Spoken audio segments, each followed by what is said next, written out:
ইব্রাহিম নবীকে মিটাতে চাইলো, ওই আগুনে যখন ফেলে দিতে লাগবে, হযরত জিবরাইল আলাইহিস সালাম আগে আসলে ওই চরকিকে ধরে ফেলে বলতে লেগেছে, ইব্রাহিম আপনাকে আগুনে ফেলা হচ্ছে, আপনি কি জানেন? ইব্রাহিম নবী বললেন, হ্যাঁ আমি জানি। ওই সময় জিবরাইল বলতে লাগলো, আপনি যদি বলেন আমি তাহলে এদের এখনই ব্যবস্থা করে দিতে পারি। আপনি যদি বলেন, এ যুবকেরা, তরুণীরা, বাপেরা, আমাদের আব্বা জান হযরত ইব্রাহিম খলিলুল্লাহ, তিনি মুসলিম জাতির পিতা, তিনি কি বলেছিলেন? ও হযরত জিবরাইল, আপনি চলে যান, আল্লাহ আমাকে পরীক্ষা নিচ্ছে, এই পরীক্ষার সময় আপনি ডিস্টার্ব করবেন না। আমাকে নমরুদ আগুনে ফেলছে কেন? আমি হকের পক্ষে, ন্যায়ের পক্ষে, সত্যের পক্ষে, আল্লাহর পক্ষে। তাহলে আমার আল্লাহ তিনি তো অবশ্যই দেখতে পাচ্ছেন, এই নমরুদের আগুন থেকে আল্লাহ পাক তিনি বাঁচাতে পারেন, তিনার ক্ষমতা অবশ্যই রয়েছে। আর আমার আল্লাহ যদি ইব্রাহিমের প্রেমের পরীক্ষা নিয়ে নমরুদের আগুনে ফেলে আমাকে যদি পুড়িয়ে দিয়ে আল্লাহ পাক খুশি হন, আমি ইব্রাহিম আল্লাহকে এত ভালোবাসি, একবার নয় হাজার বার যদি আবার জান পায়, হাজার বারই আল্লাহর খুশির জন্য আগুনে পুড়তে রাজি আছি। আরো জোরে বলুন সুবহান। আর আমাদের ঈমান কি? আমাদের আল্লাহর উপরে প্রেম কি বলুন? নিজের যেটা মাথায় ঢুকে গেছে সেটাই ঠিক, সেটা কোরআন সুন্নাহ অনুযায়ী হচ্ছে কি হয় না ও আমার জানার দরকার নেই। এটাই তো আমাদের কালচার হয়ে উঠেছে এখন, এজন্যই তো আমরা ক্ষতিগ্রস্ত। আসুন, এখনো সময় আছে, পরিবর্তন হয়। আমার রাসূল পাক সাল্লাল্লাহু আলাইহি সাল্লামের সুন্নাহকে মেনে নেন, নবীর জীবন আদর্শকে মেনে নেন, তবেই আল্লাহ আমাদেরকে সাহায্য করবেন। আবার বিজয় আসবে, আবার সন্ত্রাস মুক্ত পৃথিবী তৈরি হবে। জোরে বলুন সুবহানাল্লাহ। আমরাই পারি এই পৃথিবীকে জুলুম হাত থেকে বাঁচাতে, আমরাই পারি এই পৃথিবীর সর্বধর্মের গরিবের অধিকার ফিরিয়ে দিতে, আমরাই পারি এই পৃথিবীতে অসহায়, শোষিত, লাঞ্ছিত, বঞ্চিত, সে যে কোনো ধর্মের হোক, আল্লাহর সৃষ্টিকে বাঁচানোর নাম ইসলাম, তাদেরকে অধিকার ফিরিয়ে দিতে আমরাই পারি। কিন্তু দুঃখের বিষয়, আমরা তো এখন দালালি দলদাস হয়ে কাটাচ্ছি। কি কথা খারাপ লাগছে? আমি রবি হজ করি, বাপ আপনারা তো নিয়ে চলে এসছেন, আমি কখনো আসিনি। দেখেন কি বলছেন, চলেন কথা বলে চলে যাবো নাকি?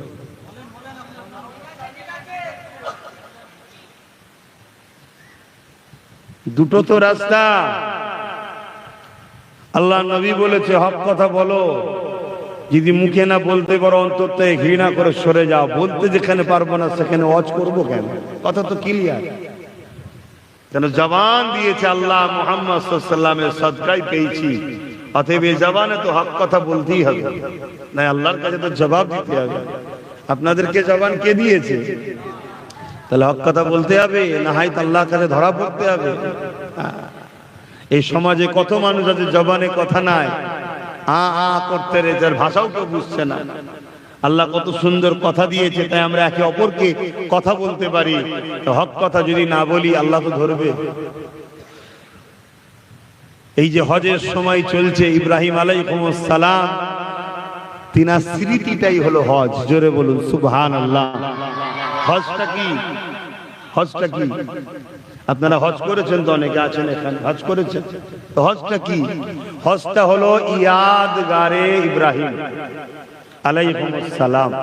আমার নবী ইব্রাহিম সাল্লামের সেলিব্রিটি, তিনার সেলিব্রেশন করা, তিনার স্মৃতি বানানো, তিনার ইয়াদগার বানানো। এখানে একটা পয়েন্ট আপনাদেরকে বলে দিই, আমাদের সমাজের মধ্যে একটা ধারণা জন্ম নিচ্ছে যে নবীর নাকি ঈদে মিলাদুন নবী করা যাবে না। এটা অ্যাকচুয়ালি ইসলাম বিদ্বেষীদের একটা ষড়যন্ত্র আমাদের মধ্যে একদল আলেমদের দ্বারা ঢুকানো হচ্ছে। নবীর মিলাদকে অস্বীকার করা মানেই তো নবীকে খোদা বানিয়ে দেওয়া। নাউযুবিল্লাহ। নবী কি খোদা নাকি? জোরে বলুন। মিলাদ তো আল্লাহর নেই, মিলাদ মানে কি? জন্ম। মিলাদ মানে কি? জন্ম। কিন্তু নবীর শানে জন্ম বলতে নাই, নবীর শানে হচ্ছে আগমন। নবীর শানে কি? আগমন। এটা সম্মানের স্বার্থে বলতে হয়, কারণ নবী মানুষ ঠিকই, কিন্তু আমাদের মতো নয়। তাই নবী পাক সাল্লাল্লাহু আলাইহি ওয়াসাল্লামের মাউলুদ, আগমন, উপস্থিত হওয়া, এই যে আনন্দ আলোচনা সভা হয়, এটাকেও অনেকে অস্বীকার করছে যে ইসলামে কোনো নাকি ইয়াদগার নাই, সেলিব্রেশন নাই, স্মৃতি বানানো নাই। এটা চরম একটা আমাদেরকে ধোঁকা ও মিথ্যা বলা হচ্ছে। ইসলামের একটা বড় ফরজ হলো হজ। 5 স্তম্ভের মধ্যে একটা বড় হলো কি? হজ। আর ইবাদত দুই ধরনের হয়, একটা ইবাদতে মালি আর একটা হচ্ছে ইবাদতে বাদানি। একটা শরীরের ইবাদত, একটা ধন দৌলতের ইবাদত। নামাজটা হলো শরীরের ইবাদত, যাকাতটা হলো মাল ধন দৌলতের ইবাদত, রোজাটা হলো শরীরের ইবাদত, আর হজটা হলো ধন দৌলত ও শরীর উভয়ের ইবাদত। জোরে বলুন সুবহানাল্লাহ। কেন যিনারা হজ করেছেন তিনারা জানেন হজে অনেক কষ্টের কাজ আছে ভাই, অনেক কষ্টের কাজ আছে। আরাফা, মিনা, মুজদালিফা, এই যে কাজগুলো আছে অনেক কষ্টের। লাখো লাখো মানুষ কষ্ট সহ্য না করতে পেরে ইন্তেকাল হয়ে যায়, এত কষ্টের কাজ। এবং এখানে যেতে গেলে অনেক একটা অর্থেরও খরচ আছে। তাই এখানে অর্থেরও ইবাদত হচ্ছে, ইবাদতে মালি, ইবাদতে বাদানি। এই হজটা কি? এই হজটা সম্পূর্ণ ইব্রাহিম আলাইহিস সালামের স্মৃতি। এখন হজ চলছে, অলরেডি হাজিরা যাচ্ছে। আমি কি একটু হজ নিয়ে দু কথা বলবো আপনাদের কাছে? একটু সকলে বলেন, শুনতে ইচ্ছুক তো নাকি? তারপর আবার যদি সময় থেকে ওদিকে যাচ্ছি, আসুন আমরা হজে যারা গেছি তাদের থেকে জিজ্ঞাসা করি, বা যারা যায় আমরা তাদেরকে তুলতেও যাই, কম বেশি আমরা জানি, না গেলেও জানি হজে কি হয়। প্রথম হচ্ছে এখান থেকে রেডি হয়ে সব গেল, যাবার পরে দুটো থান কাপড় পরতে হয়, তাই তো নাকি? বিনা সেলাই করা দুটো থান কাপড় পরতে হয়। এবং মনে রাখবেন ভেতরে কোনো কাপড় রাখা চলবে না। কথা মাথায় ঢুকছে? এই দুটো থান কাপড় পরতে হয় কেন? অথচ আমরা কোটি কোটি টাকার মালিক, লাখ লাখ টাকার মালিক, দামি দামি জামা কাপড় সব রয়েছে, কিন্তু সব খুলে ফেলতে হয়। দুনিয়ায় যদি একটুখানি কোন নেতা টাইপের হয়, তার সাথে দেখা করতে গেলে ভালো জামা কাপড় না থাকলে ধার করেও লোক নিয়ে যায়। কেন? ভিআইপির কাছে যাচ্ছি, গেটম্যান হয়তো ভিখারি বলে বার করে দিতে পারে। তো ওইখানে বিনা সেলাই করা, আল্লাহর দাওয়াতে যাচ্ছি, কাবায় হাজিরি দিচ্ছি, বিনা সেলাই করা দুটো থান কাপড় কেন পরতে হয় জানেন আপনারা? আজ থেকে 4500 বছর কিছু কম বেশি আগে হযরতে আব্বাজান ইব্রাহিম আলাইহিস সালাম যখন কাবা শরীফ তৈরি করেন এবং কাবাকে যখন তৈরি করে তওয়াফ করেন, তখন আব্বাজান ইব্রাহিম আলাইহিস সালামের গায়ে ওই দুটো থান চাদরওয়ালা কাপড় ছিল। জোরে বলুন সুবহানাল্লাহ। ইব্রাহিম নবীর ইউনিফর্মটা, ইব্রাহিম নবীর ড্রেসটা আল্লাহ পাক আমাদের জন্য কাবা শরীফে প্রবেশ করার ইউনিফর্ম হিসাবে গ্রান্টেড করে দিয়েছে। জোরে বলুন সুবহানাল্লাহ। যুগে যুগে কিয়ামত পর্যন্ত আসবি, আমার ইব্রাহিমের ইয়াদগার দুটো থান কাপড় ছিল, ওই দুটো খান কাপড়ের স্মৃতি বানাবি। জোরে বলুন সুবহানাল্লাহ। ইব্রাহিম নবীর যদি স্মৃতি দুটো থান কাপড়টা বানানো হয়, তাহলে মুহাম্মদ রাসূল যখন এসেছিলেন বহুত কিছু ইতিহাস ঘটেছে। ওটা কি আমাদের যুগে যুগের আলোচনার দরকার আছে না নয়? তাই তো ঈদে মিলাদুন নবী আমরা করি, তাই তো নাকি? কিন্তু দুঃখ এ নিয়ে ইখতিলাফ আমাদের সমাজে আছে, এটা না হওয়াটা উচিত। তো যাক, ইব্রাহিম আলাইহিস সালাম, কেউ প্রশ্ন করতে পারেন যে আল্লাহ, ইব্রাহিম নবীর সময় তো সেলাই মেশিন ছিল না, তাই থান কাপড় পরেছিল। এখন তো সেলাই মেশিন আছে, তাহলে থান কাপড় পরার কি দরকার? আল্লাহ পাক বলছেন না, আমার ইব্রাহিমের পছন্দ আমার পছন্দ হয়েছে, তোমাদেরকে পড়তে হবে। জোরে বলুন সুবহানাল্লাহ। তাহলে দুটো থান কাপড় পরে নিলাম, এবারে কি কাজ বলুন? এবারে চলুন কাবা শরীফের দিকে আগাই। আল্লাহর কাবার দিকে তাকাবেন, আল্লাহর ঘর কাবা শরীফ, ওখানে আমার আল্লাহ থাকেন এমনটা নয়। ওই ঘরকে ইব্রাহিম নবী বানিয়েছিলেন, বানাবার পর আল্লাহ পাককে বলেছিলেন, আল্লাহ পাকে ঘর আপনি বানাতেন, বললেন বানালাম। এই ঘরকে আপনি মজুরি আমাকে দেন। আল্লাহ পাক বলেছেন, ইব্রাহিম রে, আমি তোমার বানানো ঘরকে আমার ঘর বলে অ্যাকসেপ্ট করলাম। অর্থাৎ আল্লাহ বললেন যে আমার ঘর, এতেই ঘরের মর্যাদা বেড়ে গেল। এই ঘরের মর্যাদা বাড়াবার জন্য আল্লাহ বললেন আমার ঘর। মোটেই আল্লাহ ওখানে থাকেন এমনটা নয়, নাউজুবিল্লাহ। এই আকীদা যেন না আসে। কথা বুঝে আসছে তো? যাই হোক, দ্বিতীয় নম্বর কথা, ইব্রাহিম আলাইহিস সালাম, আমরা কাবা শরীফের দিকে আগাবো। কাবা শরীফের দিকে যখন প্রথম নজরটা পড়বে, সঙ্গে সঙ্গে যে দোয়াটা চাইবেন ওই দোয়া আল্লাহ কবুল করে লাই। জোরে বলুন সুবহানাল্লাহ। এটা হলো আল্লাহর ঘর দেখার নজরানা গিফট। আমার ঘর দেখেছিস, তুই কিছু চা, যেটা চাইবি শরিয়ত সম্মত, হারাম দোয়া নয়, ওটাই কবুল আল্লাহ করে নাই। জোরে বলুন সুবহানাল্লাহ। এবারে আমরা কি করব? এবারে আমরা কাবা শরীফের মাথা বেনা পড়ব। কাবা শরীফের মাথা বেনাবার পর বাঁ হাতে হাজারে আসওয়াদকে রেখে কয়েক কদম পিছনে নিয়তটা করে নিয়ে হাজারে আসওয়াদে চুমা দিতে হবে। এই যুবকেরা যদি ঠোঁট লাগিয়ে দিতে পারো দিতে হবে। যদি ঠোঁট লাগানো সম্ভব না হয়, কেন এখন হাজির সংখ্যা দিনকে দিন বেড়ে যাচ্ছে, তাহলে দূর থেকে হাত লাগিয়ে যদি হাতে চুমা দাও, চুমা দেওয়ার হক আদায় হয়ে যাবে। যদি হাত লাগাতে না পারো, দূর থেকে যদি হাতে ইশারা করে ওই হাতও চুমা দাও, ওটাও হক আদায় হয়ে যাবে। এই যুবকেরা, তরুণেরা, এই হাজারে আসওয়াদে চুমা দেওয়া হবে কেন? হাজারে আসওয়াদ তো একটা পাথর, ওই পাথরকে চুমা দেবো কেন? এই যুবকেরা, তরুণেরা, বাপেরা, এ বিষয়ে আমরা সবাই জানি। হযরত ওমর ফারুক রাদিয়াল্লাহু তাআলা থেকে রায়াত আছে, তিনি বলতে লাগলেন, এই হাজারে আসওয়াদ রে, আমি তোমাকে চুমা দিতাম না যদি আল্লাহ নবীর ঠোঁট মুবারক তোমাকে যদি স্পষ্ট না করত। যেখানে নবী ঠোঁট লেগেছে, তে আমি হাজারে আসওয়াদ তোমাকে চুমা দিচ্ছি।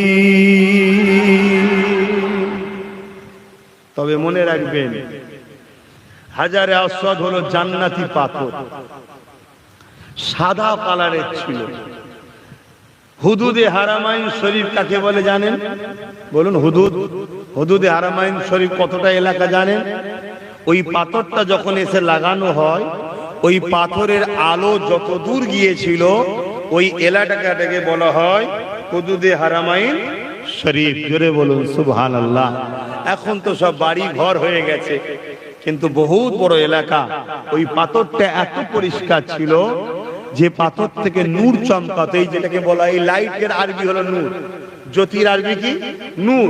ও পুরো এলাকা, যেমন আলো গোনার জন্য এলাকা আলো হচ্ছে, কিন্তু এই হাজারে আসওয়াদের আলোতে পুরো মক্কার এলাকা আলোকিত হয়ে গিয়েছিল। জোরে বলুন সুবহানাল্লাহ। ওই হাজারে আসওয়াদ জান্নাতি পাথর। ও পাথরের আরেকটা বৈশিষ্ট্য আছে, যখন গুনাহগার চুমা দেয়, ওই হাজারে আসওয়াদ তার গুনাহকে টেনে বেগুনা করে দেয়। জোরে বলুন সুবহানাল্লাহ। কিন্তু এখানে একটা প্রশ্ন, আমার নবী পাথরকে চুমা দিয়েছে না পাথর লাভে মোহাম্মদ রসুলকে চুমেছে? এটা একটু জানা দরকার আছে, তাই তো নাকি? হ্যাঁ, হায় বাবেরা, নওজওয়ান, তরুণেরা, আল্লাহ নবী পাথরে চুমা দিয়েছে। ওমর ফারুক বলতে লেগেছে, আমি দেখলাম রসুলের ঠোঁট লেগেছে, তাই তোকে দিলাম। কিন্তু আমার নবী চুমা দিয়েছে না পাথর আমার নবীকে চুমা দিয়েছে, এ বিষয়ে একটুখানি তারিখ খুঁজে দেখা যায়। এই যুবকেরা, তরুণেরা, আল্লাহ নবী দুধমা হযরত হালিমা রাদিয়াল্লাহু তাআলা আনহা যখন শিশুবেলায় আমার নবী পাককে মক্কা থেকে কোলে করে নিয়ে নিজের শহরের দিকে রওনা দিতে লেগেছে, ওই সময়তে দুদুমা হালিমা বলতে লেগেছে, মক্কা জমিনে আসলাম, কাবাকে একবার তওয়াফ করে যায়। কেননা কাবাকে তওয়াফ হাজার হাজার বছর ধরে আসছে। বাপ ইব্রাহিম নবীও তওয়াফ করেছে। মনে রাখবে নূহ আলাইহিস সালামের জমানাতে এই কাবা শরীফ পানিতে দফন হয়ে গিয়েছিল। ইব্রাহিম নবী দ্বিতীয়বার সংস্কার করেছে। এই দ্বিতীয়বার কাবা তৈরি হয়েছে। ৪,৫০০ বছর হয়ে গেছে। এই যুবকেরা, তরুণেরা, বাপেরা, আম্মা জান দুদুমা হালিমা বলতে লাগলে, আমি হাজারে আসওয়াদে যখন চুমা দিতে লাগলাম, আমি হালিমা ভাবলাম একটা জান্নাতের পাথর, এই নিয়ামত পাথরটা বাচ্চাকে একটু চুমা দেয়। কেন হালিমা জানে না এই বাচ্চাটা কে, তখন জানে না। তাই আম্মা হালিমা ভাবতে লেগেছে এই নিয়ামত পাথরটা বাচ্চাকে একটু চুমা দিয়ে। এই রকম ভেবে যখন আমি মুহাম্মদ রাসূলুল্লাহ শিশু নবীর দুই কোলেতে এমন করে দুই হাতের বগলে যখন হাতটা দিয়ে আমি ধরলাম চুমা দিবার জন্য এগিয়ে নিয়ে যাব, পাথরটা তখন এখন যে জায়গায় ছিল কাবায় লাগানো, ওই জায়গায় তখন থাকতো না, ওটা জমিনের উপরে রাখা ছিল। আমি অবাক হয়ে গেলাম, পাথরটা শূন্যে ভেসে গিয়ে মুহাম্মদ রাসূলের ঠোঁটে লেগে যায়। আরো জোরে বলুন সুবহান, আরো জোরে বলুন সুবহানাল্লাহ। নারে দিবে, নারে দিবে, বলুন লব্বাইক লব্বাইক লব্বাইক, নারে দিবে। তাহলে আমার রাসূলকে পাথর চুমা দিয়েছে, হুজুর চুমা দেয়নি কেন? হুজুর ওসিলাই জান্নাত তৈরি, আর পাথরটা জান্নাত থেকে এসেছে, আর হুজুর জান্নাতেরও জান্নাত। জোরে বলুন সুবহানাল্লাহ। সেই নবী আমাদের দিলে নাই তো, সেই নবী আমাদের দিলে নাই, তাই আমরা বিপদে পড়ছি। না ইব্রাহিম আলাইহিস সালাম কে যখন নমরুদ আগুনে ফেলেছিল, যে আগুনের কাছে কেউ যেতে পারছিল না, ইব্রাহিম নবী পুড়েছিল। জোরে বলুন পুড়েছিল। তারিখে হাদিস খুলে দেখুন, কিতাবওয়ালারা লিখছে তখন নূরে মুহাম্মদ সাল্লাল্লাহু আলাইহি ওয়াসাল্লাম ইব্রাহিম নবীর পেশিনাতে ছিল, তাই আগুনের ক্ষমতা হয়নি ইব্রাহিম নবীকে পোড়াবার। জোরে বলুন সুবহানাল্লাহ। কুল কায়নাতে যা কিছু হচ্ছে সবই আল্লাহর হুকুম, কিন্তু ওয়াস্তা হলো মুহাম্মদ রাসূল। জোরে বলুন সুবহানাল্লাহ। সেই নবীকে আদব করুন, পিয়ার করুন, এটা আমাদের জন্য ঈমান। এটা আমাদের জন্য কি বলবো? আমাদের জন্য ঈমান। আর ঈমান যদি না থাকে তাহলে বিজয় কখনো সম্ভব নয়। এ নওজোয়ান তরুণেরা, হাজারে আসওয়াদে চুমা দিবার পর আর আপনি তওয়াফ শুরু করে দেবেন। আর এমন করে তওয়াফ করতে করতে করতে করতে 7 চক্কর যখন দেয়া হয়ে যাবে, এবারে আমাদের জন্য কি ডিউটি আল্লাহ দিয়েছে? আল্লাহ এবারে আমি কি করব? আমার আল্লাহ কোরআনে জানিয়ে দিলে, মাকাম ইব্রাহিম আর কাবার দিকে মুখ করে মাকাম ইব্রাহিমকে সামনে রেখে, অর্থাৎ তোমার আর কাবার বিচখানে মাকাম ইব্রাহিমকে রেখে, মাকাম ইব্রাহিমকে সামনে রেখে কাবার দিকে মুখ করে আমি আল্লাহ আমাকে সিজদা দাও। ও রব্বি আল্লাহ, দুনিয়ার যে কোনো প্রান্ত থেকে কাবার দিকে মুখ করে আমরা সিজদা দিই, কেননা এটা হলো ডিসিপ্লিনের জন্য।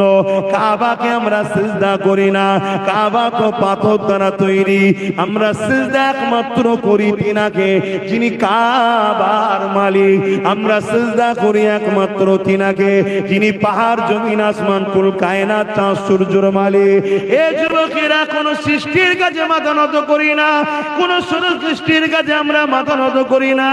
আমরা চাঁদের কাছেও মাথা নত করি না, সূর্যের কাছেও মাথা নত করি না, কোন এমন কারো কাছে মাথা নত করি না। মনে রাখবেন, যত বড় আল্লাহর ওলি হোক না কেন, তার কাছেও কিন্তু আমরা মাথা নত করি না। কেন? মাথা নত একমাত্র পাওনাদার হলে, মাথা নত একমাত্র হক হলো আল্লাহর। এই আল্লাহ ছাড়া অন্য এখনো কারো কাছে মাথা আমরা নত করি না। ও আল্লাহ, সারাটা জীবন তোমার কাছে মাথা নত করেছে। হিন্দুস্তানের মুসলমান যদি হয়, সে বলবে আল্লাহ কাবাকে সামনে রেখে মসজিদের মধ্যে যাতে কাতারটা সিধে থাকে, যদি যে যেদিকে খুশি সেজদা দেয়, আল্লাহ তো সব জায়গায় সর্বদিকে আছে, তাহলে তো হয়ে যেত। কিন্তু না না না, মসজিদে কেউ দক্ষিণ দিকে, কেউ উত্তর দিকে, কেউ পূব দিকে, চারিদিকে সেজদা দেবে। মসজিদে বিশৃঙ্খলা হবে, ডিসিপ্লিন থাকবে না। এই ডিসিপ্লিনের জন্য আল্লাহ কাবা হলো পৃথিবীর বীজখান, কাবাকে আল্লাহ কিবলা বানিয়েছে। আমাদের ইসলাম যে হক, তারও একটা প্রমাণ হলো এটা, পৃথিবীর বীজখান হলো কাবা। শুনছেন তো নাকি? পৃথিবীর, পুরো পৃথিবীর বীজখান কোথায়? কাবা। বিজ্ঞানীরা 1000 বার রিসার্চ করেছে, 1000 বার তারা বলতে বাধ্য হয়েছে পৃথিবীর বীজখান কোথায়? কাবা। এবং পৃথিবীতে প্রথম পানি নেমে গিয়ে যে জমিনটা উঠেছিল, ওই জমিনটা হলো কাবা। জোরে বলুন সুবহানাল্লাহ। এই পুরো পৃথিবীটা পানির উপরে ভাসমান, এটা আপনারা সবাই জানেন, তাই তো নাকি? কিন্তু প্রথম যে জায়গাটা দেখা গেছিল, ওই জায়গাটা হলো কাবা, ওই জমিনটা। জোরে বলুন সুবহানাল্লাহ। তো যাই হোক, তাহলে আমরা কাবাকে সিজদা, জোরে বলি, করি না। আমরা মা বাপ হোক, হাত্তাকে আমার দয়ার নবীকে আমরা জানের থেকে বেশি ভালোবাসি, কিন্তু দয়ার নবীকেও সিজদা, জোরে বলুন, করেন নাকি? করি না। কেন করি না? সিজদার হক একমাত্র আল্লাহর। জোরে বলুন সুবহানাল্লাহ। এমনকি আমার নবী পাক সাল্লাল্লাহু আলাইহি ওয়াসাল্লামের সাহাবা হুজুরদের একটা ইতিহাস আপনাদেরকে শোনাই। একদিন এক সাহাবী আমার রাসূলের কাছে আসলেন, এসে বললেন যে হুজুর, একদিনে সব দিন শিখানো যায় না, তারপরে এসেছি যখন যেটা সামনে আসছে একটু বলার চেষ্টা করছি। হুজুর, আমার একটা উট আছে, উটটা পাগল হয়ে গেছে। ভাই, উট যদি পাগল হয়ে যায় তাহলে পশু ডাক্তারের কাছে যেতে হবে, তাই তো নাকি? ডাক্তারের কাছে যেতে হবে। সে সাহাবী হুজুরের কাছে এসেছে।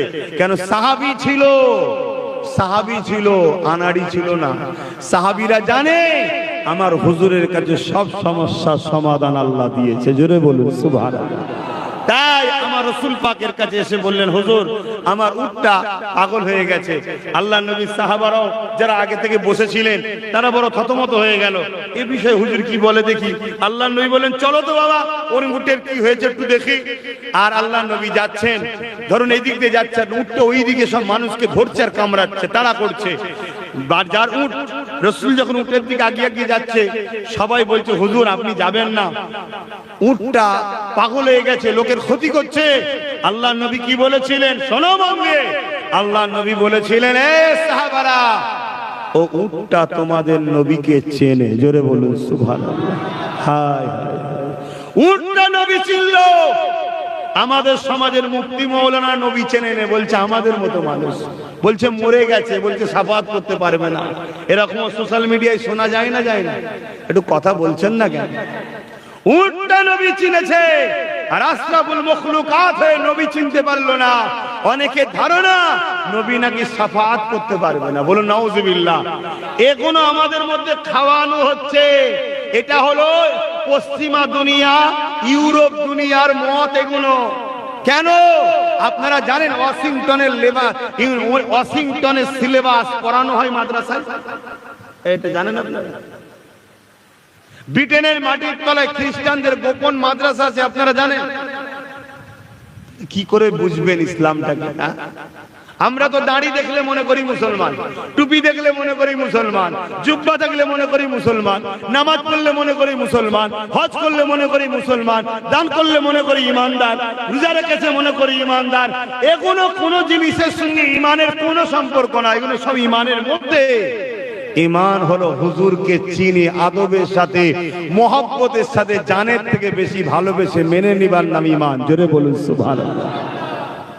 হায়, তাহলে কি ওয়াজ করব, কোন দিকটা বলবো বলে, কোন দিকটা আলোচনা করব? শোনো, মাদ্রাসা দুই ধরনের, মসজিদ দুই ধরনের, খানকা দুই ধরনের। সব জায়গা মুসলমানদের ইসলামের মধ্যে দুই ধরনের আছে।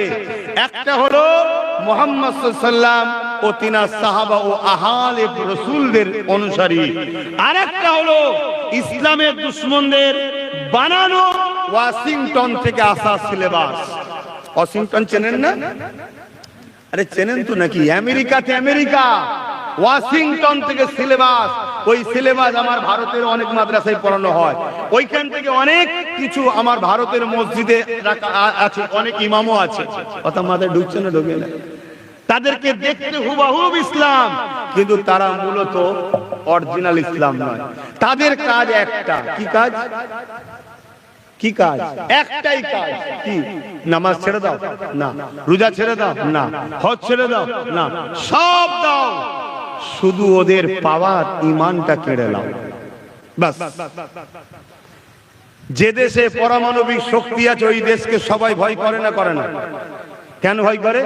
ওর কাছে পারমাণবিক বোমা আছে, মেরে দিলে ক্ষতি হয়ে যাবে, তাই না? বিশ্ব হাজার হাজার বার ইসলাম ও মুসলমানকে মিটাবার জন্য বিশ্বের বুকে হাজারো লড়াই হয়েছে। চীনে একটা লড়াই হয়েছিল বাদশা হারুন আর রশিদের নেতৃত্বের সময়, তিনার প্রধান সেনাপতির নেতৃত্বে মাত্র 30,000 ইসলামের যুবক ছিল। কত? এই অসুবিধা হচ্ছে নাকি আপনাদের? একটু সরাসরি দেন। কত? 30,000। আর চাইনিজ তৎকালীন সময় যে গভর্নমেন্ট ছিল, রাজা, তখন রাজাপোতা ছিল, খবর যখন পেল তখন তার বিরুদ্ধে সৈন্য পাঠিয়েছিল 15 লক্ষ। মন দিয়ে শোনো, কত? 15 লক্ষ। 30,000-এর মোকাবেলায় সৈন্য পাঠাচ্ছে কত? 15 লক্ষ। 30,000 যুবকের হাতে কোনো অস্ত্র ছিল না, একটা করে শুধু ঘোড়া ছিল। 15 লক্ষ চাইনিজ সেনা, অস্ত্র ছিল, সব ছিল। এরপরেও 30,000-এর কাছে 15 লক্ষ পরাজিত হয়েছিল, 30,000 জিতেছিল। এটা হলো হিস্ট্রি, এটা হলো ইতিহাস। কারণ কি? 30,000-এর কাছে অস্ত্র ঘোড়া ছিল না, কিন্তু সিনাতে রাসূলের ইশক, আদব, ভালোবাসা, ঈমানের পাওয়ার ছিল। জোরে বলুন সুবহানাল্লাহ। এই যে মসজিদে আকসা নিয়ে লড়াই হচ্ছে না, মসজিদে আকসা বারবার জালিমরা জোর করে দখল করেছে। এর অনেক ইতিহাস আছে। মসজিদে আকসা হলো এমন একটা নিয়ামতপূর্ণ মসজিদ, যার কবজায় থাকে পুরো পৃথিবীর শাসন ক্ষমতা তার হাতে থাকে। বললেন না সুবহানাল্লাহ? এটাও বোঝাতে হবে। আল্লাহ মসজিদে আকসাকে এত নিয়ামত করেছে, এই মসজিদে আকসা যার কবজায় থাকে পুরো পৃথিবীতে তার রাজত্ব চলে। তাই মসজিদে আকসাকে কবজা করার স্বপ্ন যুগে যুগে অনেকবার অনেক হুকুমতরা দেখেছে। অনেকবার মুসলমানদেরকে কতল করে, হত্যা করে মসজিদে আকসাকে কবজা করেছে। কিন্তু মনে রাখবে, আবার আল্লাহ কারো না কারো হাত দিয়ে, যেমন হযরত ওমর ফারুক হুজুরের হাতে একবার মসজিদে আকসাকে আল্লাহ আবার বিজয়ও করিয়েছে, উদ্ধারও করিয়েছে। জোরে বলুন সুবহানাল্লাহ। আর তখনই আমাদের হাত থেকে কেড়ে নিতে পেরেছে। মন দিয়ে শুনবেন, তখনই আমরা পরাজিত হয়েছি। যদি আমরাই জয় করি তা পরাজয় হয় কেন? একটা প্রশ্ন তো। তখনই আমাদের হাত থেকে মসজিদে আকসা কেড়ে নিতে জালিমরা সাহস পেরেছে বা সাকসেসফুল হয়েছে যখন মুসলমানদের মধ্যে মুনাফিক গাদ্দার মুসলমান বেড়েছিল। তখন শুনছেন তো নাকি? যুগে যুগে আমরা যতবার ঠকেছি বা ঝাড় খেয়েছি বা আমাদের হাত থেকে কিছু ফসকেছে, এর কারণ একটাই, ছদ্মবেশী গাদ্দার মুনাফিক মুসলমানদের জন্য। স্পেনে 800 বছর আমরা রাজত্ব করেছি। কত বছর? ওই স্পেন আমাদের হাত থেকে ফসকেছিল কিভাবে? ওই একদল মুনাফিক ছদ্মবেশী গাদ্দার মুসলমানদের ওসিলায়। আজকে পুরো ভারতবর্ষ জুড়ে আমরা মার খাচ্ছি, তাই তো নাকি? এর পিছনে আমি চ্যালেঞ্জের সাথে বলছি, একদল মুনাফিক গাদ্দার মুসলমানদের জন্য আমরা মার খাচ্ছি। আমাদের বাবরি মসজিদ চলে গেল, তাই তো নাকি? এই বাবরি মসজিদ গেছে, এর পিছনে হলো একদল গাদ্দার মুনাফিক মুসলমানরা মসজিদকে বিক্রি করেছে। হারামখোররা হারাম খাওয়ার জন্য বিক্রি করেছে। যারা বলেছিল একটা মসজিদ যাই, যাক, দেশে শান্তি আসুক। আরে অন্যায় দিয়ে, বেইনসাফি দিয়ে কখনো শান্তি আসতে পারে না। কেউ যদি তোমার একটা হাত কেটে লাই, যদি বলে আচ্ছা ঠিক আছে, গেছে গেছে একটা হাত, চলো। আরে যে একটা হাত কেটেছে তার মানে তুমি তাকে ছেড়ে দিলে সে তোমার আরো 10টা হাত কাটবে, আরো 10 জনের, কারণ সে মজা পেয়ে গেছে। একটা মসজিদের জন্য আজকে পুরো দেশের ওয়াকফ আইন তৈরি করে সবকে দখল করার স্বপ্ন ওরা দেখছে। সেদিন যদি ঠুটে দিয়ে এলো, সেদিন যদি উপযুক্ত জবাব দেওয়া যেত, সেদিন যদি রুখে দেওয়া যেত, তাহলে আজকে আইনটা করার সাহস হতো। কিন্তু গাদ্দাররা আমাদের মাথায় বসে আছে, মুসলমান সেজে, বড় বড় দাড়ি, বড় বড় মৌলানা, বড় বড়